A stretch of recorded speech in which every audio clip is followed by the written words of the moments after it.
Hello, everybody, and welcome back to Chakras and Cusswords. And today I have my special guest, Cassidy Amber Chapman, and she is an energy activator. And today we are going to talk about how you can build confidence and using it in like a radical acceptance type way. So I'm super excited to kind of get into this and figure out what is going on. So Cassidy, please introduce yourself and let us know a little bit about you. Yes, hello. I'm so excited and so grateful to be here. And I'm really grateful for you listening as well, because we co-create this space together. We create that energy together. And so my name is Cassidy. I am an energy activator. I have coming out November 11th, the Vibrancy Codes, a guide to vibrant health and vitality. I really teach people about how to create vibrant health, vitality, and deep self-love. So that is where I'm at, and I'm so excited to be here. Awesome. That's great. So can you tell us like a little bit about yourself? Because I feel like in all honesty, like everybody has a story. Oh, And yeah. how how did you get You want to started get into as the an story? energy All right. as an energy activator? Because I love that title. I was like, oh, I love it. Yeah. Okay, let me put my seatbelt on, because put your seatbelt on, because we're gonna go for a ride. Because my story can it really was a journey. So to how I got to here, it all started around 10 years ago. And during that time in my life, I was really young. I was around like 14. And I started to have mystery medical symptoms. And I gained over 50 pounds in under 3 months, eating less than 500 calories per day. Wow. Yeah, the craziest things. Yeah.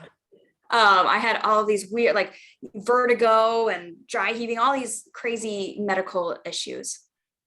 And after, getting those, I was very confused and not being able to speak for help. But I still had a mom who would advocate for me like crazy. So we went to doctor after doctor and test after test, and they told me that I was fine. It was all in my head, or or it was based on my weight. And I was like, but something's causing me to gain this weight. Right. So I went to doctor after doctor, test after test, and they're all telling me all this stuff. I was even accused of closet eating because I said, I only eat 500 calories per day. Like, they're like, Right. all of these things. So after 2 years of this, I finally found a doctor who would prescribe me medication that drastically helped with the symptoms. And I'm grateful for this doctor. I'm grateful for that medication, but it was suppressing the symptoms. Oh. And after 5 years of symptom suppression, I went through a health crisis. And during this health crisis, oh Lordy, or other things in my life going on. Right. I was in so much physical pain that it felt like life wasn't worth living anymore, because I was in so much pain. I had been broken up with by who I thought was the love of my life at the time. The first love, the terrible heartbreak that comes with that. Yeah. I had ended a 15-year friendship that had been so codependent and toxic. It felt like a divorce. Yeah. Sometimes ending the friendships are like worse than a breakup. It's like, what? It's true. Yeah. Totally. Yeah. And during that 1 year period, I also had 4 family members die. Oh no. Oh, that was rough. That was a little dark moment for me. Yeah. But through all of that, I had no confidence that I could change my life. I didn't believe that I could. I had no confidence in myself to create a life and health that was worth living for, a quality of life worth living for. And the beautiful messages that life gives you. Right. And during my journey, I remember taking a notebook and writing down Cassidy's health plan. Yeah. And I didn't know how I was going to do it, but I knew that nothing was going to stop me. That was a moment that self-confidence started to be birthed, because it came from the love for me. I said, I don't know how, but I'm going to do this anyways.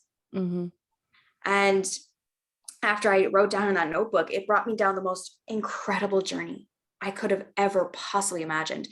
Healing physically, mentally, emotionally, spiritually. And it brought me to a place in my health and in my life, in the quality of my life, to where it's more than health. It's what I call vibrancy. It's when you're fully connected to life. It's when love radiates from you. It's where you tapped into the infinite well of love from within. And because of this, I discovered, you have the spiritual awakenings that happen. You have everything that happens. My ability to see, hear, feel energy was ignited. And so I started to, I didn't even know I was going to work with clients in energy. Right. But then they started to come to me, and then they would have these craziest things happen to them, or these crazy experiences. And I realized it was a calling. I was meant to share the energy activation that I was gifted from life. Right. Be the flashlight to show you that you are also a flashlight. Right. Yeah. And so that's how I started to where I am now. Yeah. Oh, that's cool. That's so cool. So I love that you talk about like you feel like you're helping people find their activation of energy, and you're not like necessarily a healer or somebody who's centered in that place, and you're really like taking people to the next level with their radical like own self-love, and you're helping them activate that. How would you say that you kind of got into helping others like activate? Was there something in particular that kind of stepped you out of that healer mode where you're like, I'm not a healer, but I'm going to help you activate your own self-love? Well, there's a couple of things that happened with that. First, when I was, in the healing space, people came to me as if I was going to be their savior. And I did the same thing. When I went to doctors, I was like, you are supposed to be my savior. Like, do it. Like, snap your fingers, give me the pill. Yeah. Do the fix me. Yeah. Fix me, please. Fix me. Yeah. Right. And then when I realized, some clients weren't like that at all. And I realized the moments that were really significant for clients was when they tapped into their own being. And I realized, this is just coming through me to show them that it comes through them too, And what the big shift is recognizing that I became my own savior. And I thought, how dare I stop, be someone else's savior? I'm not someone's savior. I'm just activating what is the savior that's already within them. The one that's ready to take charge of their life, the one that's so confident and ready to love themselves unapologetically. That is the expansion of who you get to be, comes from this activation. Again, it's not about not being sick. It's not about not feeling pain. It's not about, living a life kind of monotonely. It's about that next level where you get to feel like you're touching the stars while you're still on Earth. Yeah. That's an activation. Yeah. So how do you kind of walk people, like, how do you get people started? Because I think,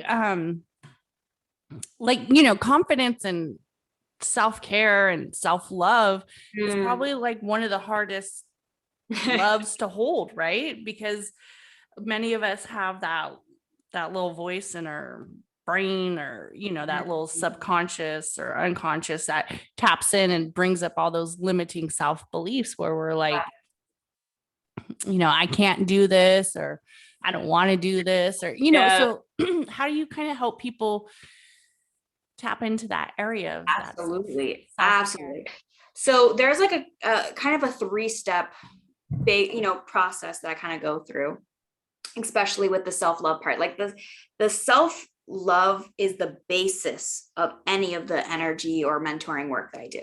It's the basis. And to get to that basis, there's kind of 3 steps that I kind of go through with my clients. And these are really, really important. So the first is I'm trying to figure out the order again because you kind of change the order sometimes with certain clients. So there's self radical self-acceptance, forgiveness, and then self-devotion. And I know these sound like, you can go so deep in these. It's not even funny. You go so deep. So the self-acceptance and forgiveness is really about surrendering to all that you are, to all of your circumstance. Because when you let go of control is actually when you gain control. Right. When you let go of control, you start to love every single part of you. Like, I mean, love the part of you that gets jealous. Love the part of you that gets angry. Love your anger. Love your jealousy. Love every single bit and part of you that gets to live on this earth. And this is something that I talk about in my book as well. It's called the surrender chapter. It's also a spiritual basis that we have for life when we surrender. When we surrender to our circumstances, to life, to all of it, is when we're actually able to radically accept all of our situation, all of who we are. Does not mean that we don't take steps to grow.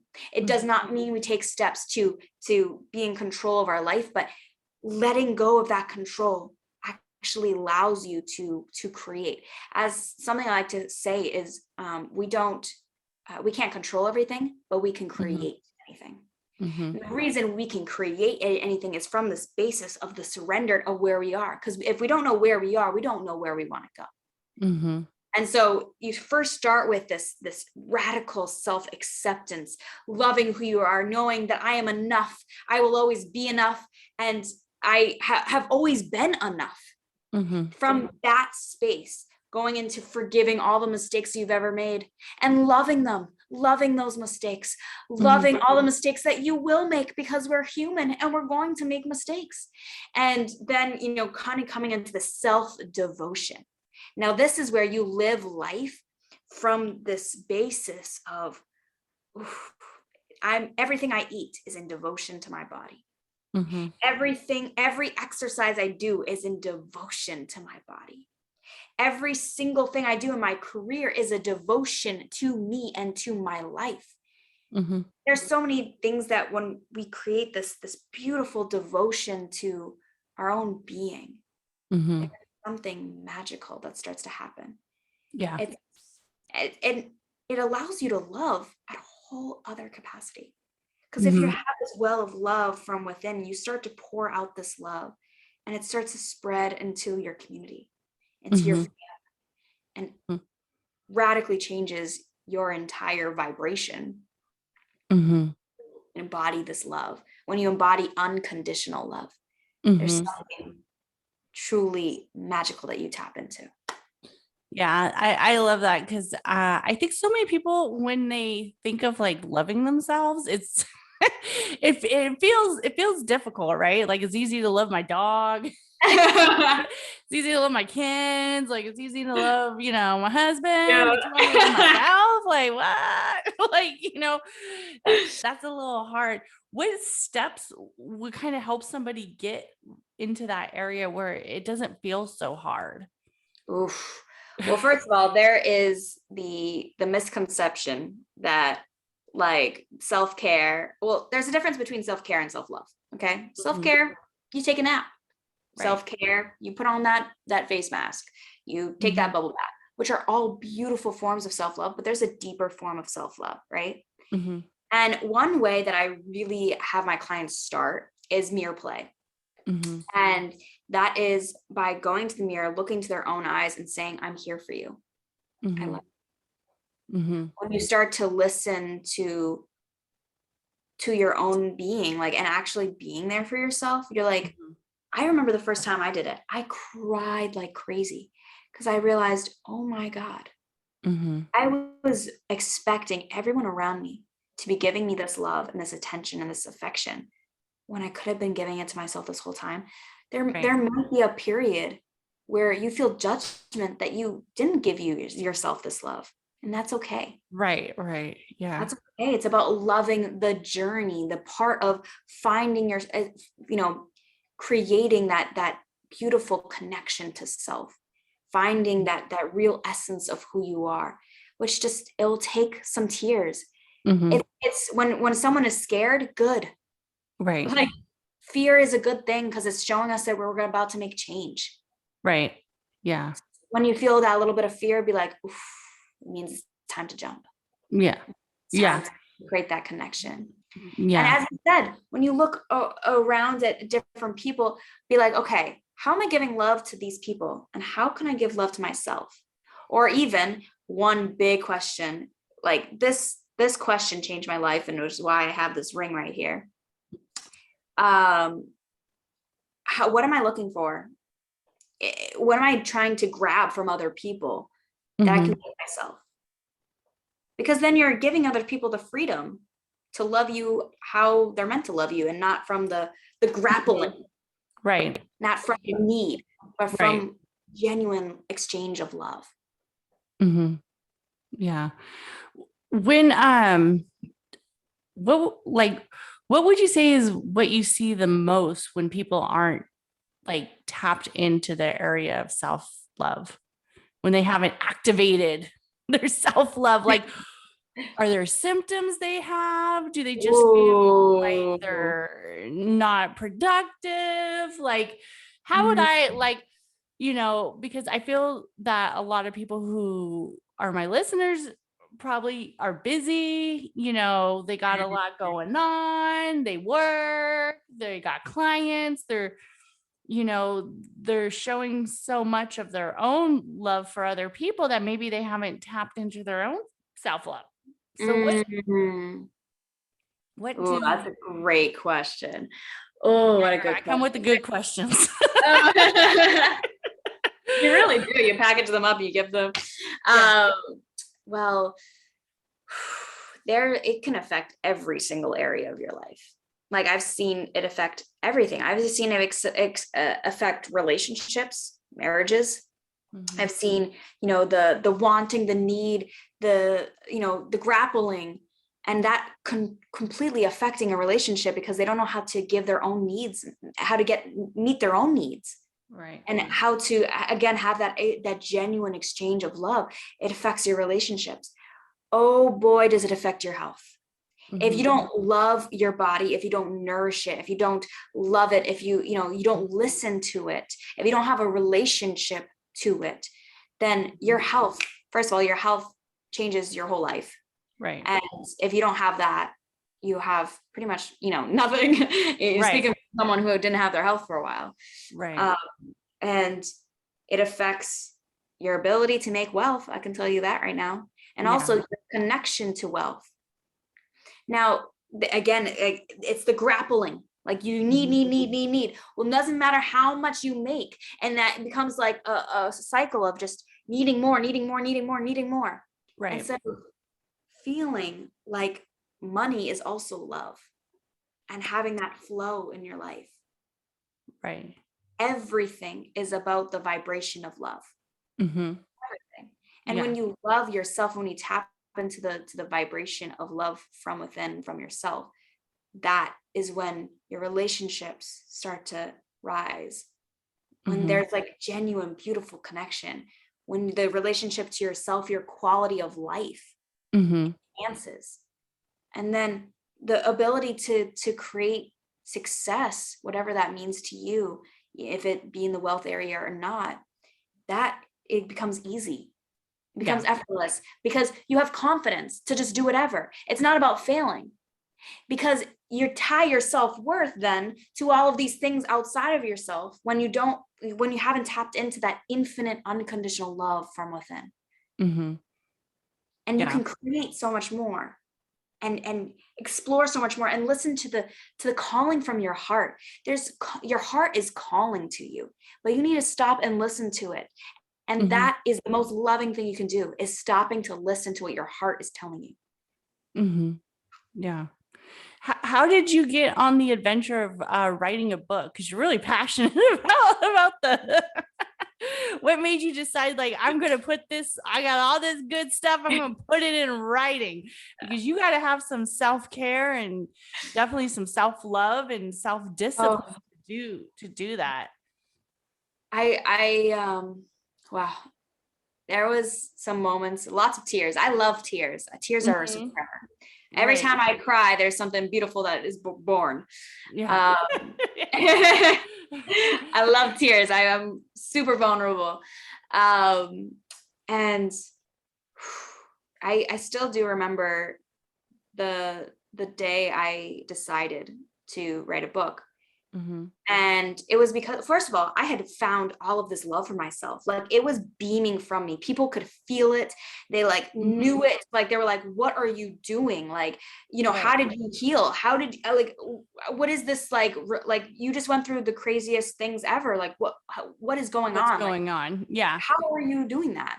Yeah. And I just remember trying to fall asleep, and all of the chapters just came through. Like, it was like bing, bing, bing, bing, like each of the chapters like that I was supposed to write.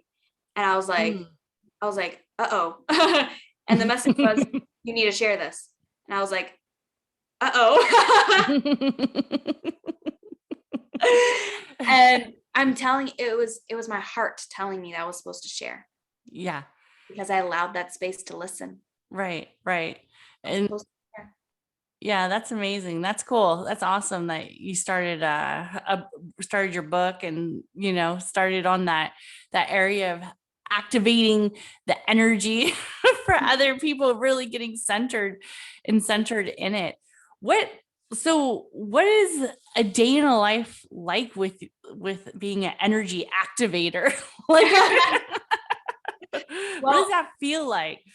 You know what's really funny is it's about my heart, where my heart tells me to go. Like, the first thing I do is always like either go to the mirror and like, start that connection to self, maybe do some meditation or yoga, or I make space to listen to my heart, to listen to what my body, my heart, my soul wants me to experience in that day. Mm-hmm. It's not about, all of the energy activation is living from your heart, is living from the vibration of your heart. Mm-hmm. And so, I see clients. I recently have been writing songs that just, I don't even know, that's just coming from my heart. Mm-hmm.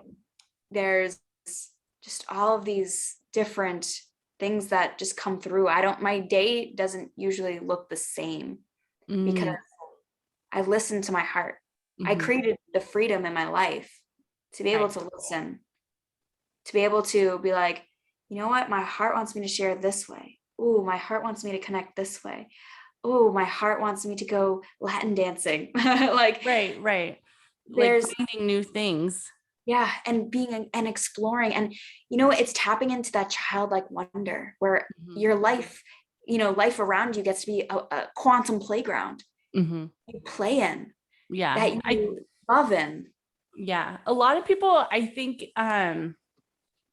when we think of like self-love and self-care, we forget to heal the inner child, because most of our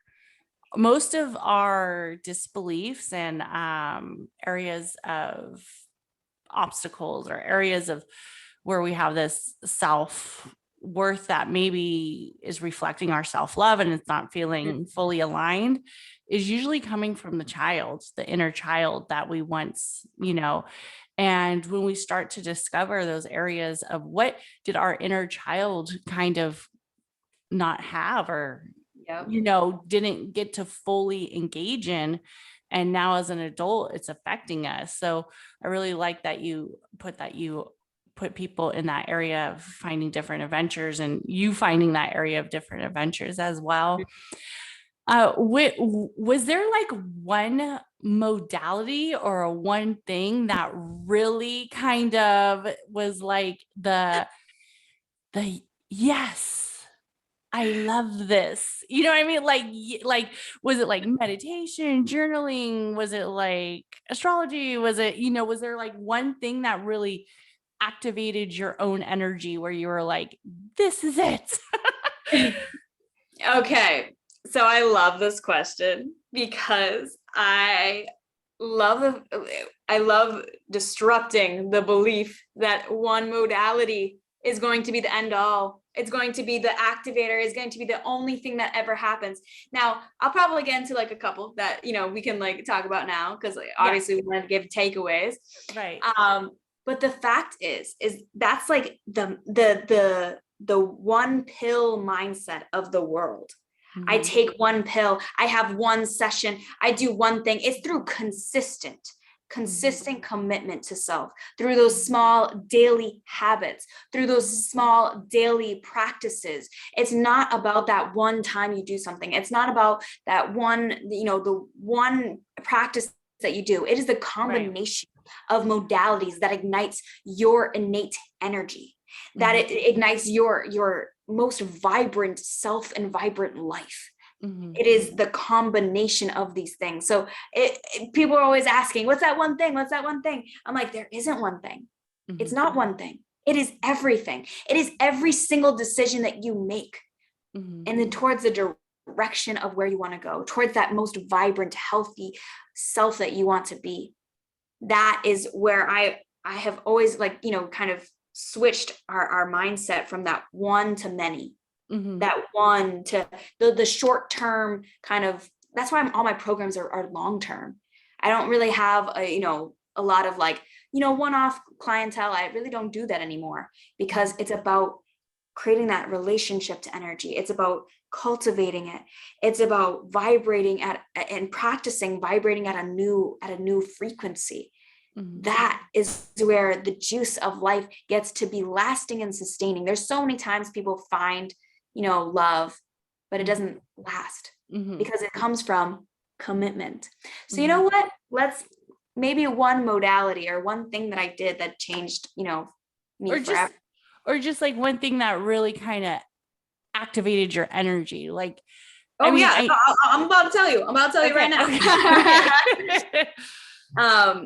And well, one thing was huge was Reiki. Reiki itself, I got Reiki attuned, and I'm all the way to Reiki master teacher. So I had 2 others as well. So one way, it was a really big way, was Reiki, huge energy activator, helped, being able to see energy and things like that.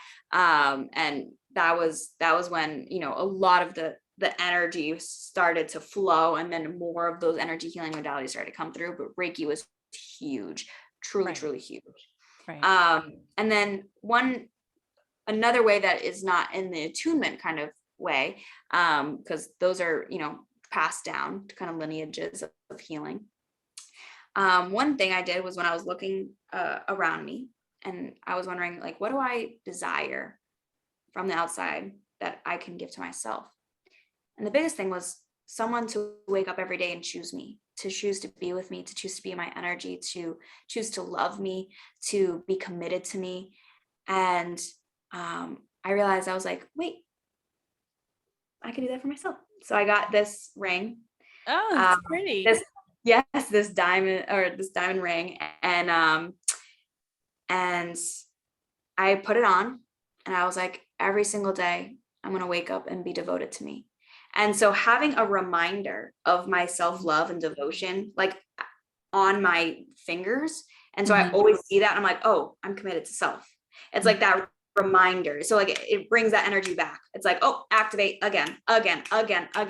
Having reminders around where you're just like reminded of that energy. You're like, okay, brings me back to that energy. You see what I'm saying? Like that is, it's just holding, it's like a time capsule of that commitment you created for yourself, putting it on. And then as that reminder, being like, oh, I'm back. Right. So it's something that it's like your reminder that you're committed to yourself. Yes. That's beautiful. Yeah. And that's, I would say that's probably hard for many people to realize that they're committed to their self. Like self is one of the hardest things that people have a hard time caring for. Caring for other people is quite easy, but caring for yourself is kind of difficult. It comes with a lot of difficulties. You're talking to a recovering people pleaser. I mean, yeah. I get it. Yeah. People pleasing is, oh man. I mean, people pleasing is just its own thing where there's areas of compromise, and there's areas of Are you people pleasing? Are you really being selfish by people pleasing so much because you don't want people to not like you? Yeah. So it's, you always hear the recovering people pleaser, but it's something powerful when you realize, like, I don't want to do this, or I don't want to commit to this, or I don't, I'm just going to say no. No. I actually like that word a lot lately. Oh, and you know what? Being able to like have the bravery to Right. say no Mm-hmm. is what, like, it comes from that foundation of, I'm here in this lifetime to Mm-hmm. love me and to live my life based on that well of love and Mm-hmm. based on love. And it's not loving to force yourself to go to something, because people, when you want someone to want to be with you, or want someone to want to do your things, when someone like comes to you and is like there and like doesn't actually want to be there, you can feel that energy. Right. People don't actually want that. They don't want you to do whatever that they're saying to do while you don't want to do it. Like, Right. that's not the energy that they're wanting to receive. Right. So you're actually helping their energy system Right. by saying no. By saying no. Right. Right. And what is like what would you say is one of the things that prevents people the most from stepping into activating their own energy? If there was like a few blocks or a few things that you've really seen over working with people, or like when you were writing your book and you're like, this is probably one of the things that leads most people into not starting their energy radical Well, self-healing and activating it. Like they're like, yeah. Well, there's so many things that blocks us. I mean, that we're just continuously finding blocks and be like, oh, we don't need that anymore. right. But one big one, well, disconnection from self is the biggest one. Like, not sitting with yourself, not listening, not taking time to listen and sit, because your body, your mind, your spirit are always sending you messages. You just got to sit and listen. Mm-hmm. And another one is not believing we deserve to be vibrant. Mm-hmm. Not believing we deserve to have a high quality of life. And there's a lot of, I'm not worthy, but we're all intrinsically worthy. We're born worthy. So tapping back into that truth is, what helps, bring out that vibrancy of, wait, actually, I am here to not just survive, but to thrive. Yeah, definitely. Yep. Well, thank you so much for coming on the show, and let us know, like, how can we find you and tap into all of your services, and where you at, girl? Where you at? Well, Instagram or Facebook is the best way to find me. So you can find me both on Instagram and Facebook at Cassidy, Cassidy Amber Amber Chapman, Chapman. Again, Cassidy Amber Chapman. That's the best way to find me. And there's all my links to all my services and ways to contact me are there. Because you listen to the whole thing of podcasts all the way through, I really want to give you guys a gift. I didn't even tell Catherine this. I'm going to give you guys a gift. So if you send me a little heart emoji in my inbox, I will send you a gifted version of my 3-day course. It's a self-love mastery meditation series, and it goes through those three deeply those 3 different areas I was talking about, and in creating that basis of self-love for self. It's right now it's on sale for $222 still, $222 still out. But if you send me that little DM or just let me know that you listen to this podcast, I'll get that to you for free. Wow, that is so nice. You guys are lucky, right? Yes, Well, exactly. Thank you so much. And thank you, everybody. Make sure you tap into Cassidy's Instagram and get that heart so you can get something free. Because you guys know I don't ever do giveaways. Thanks, Cassidy Amber. I should, but I'm just like so unorganized. But everybody, thank you so much for listening to Chakras and Cuss Words. Please comment, like, review this podcast, help it climb up the podcast ladder, and share it with a friend who needs to activate their energy. All right. Have a great day, everybody. Bye.